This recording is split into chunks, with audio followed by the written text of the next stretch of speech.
Administracija predsjednika SAD-a Donalda Trumpa razmatra da zatvori skoro 30 ambasada i konzulata u okviru planova o sprovođenju značajnih promjena u američkom diplomatskom prisustvu u inostranstvu, navodi se u internom dokumentu State Departmenta u koji je CNN imao uvid. U dokumentu se preporučuje zatvaranje 10 diplomatskih predstavništva i 17 konzulata, uključujući 2 u Bosni i Hercegovini, i to konzularna odeljenja u Mostaru i u Banja Luci, 5 konzulata u Francuskoj, 2 u Nemačkoj, 1 u Ujedinjenom Kraljevstvu, 1 u Južnoj Africi i 1 u Južnoj Koreji. U dokumentu se preporučuje smanjenje prisustva i u diplomatskim misijama SAD-a u Somaliji i Iraku,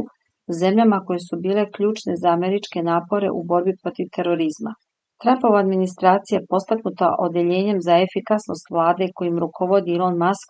ulaže napore da smanji obim federalne administracije,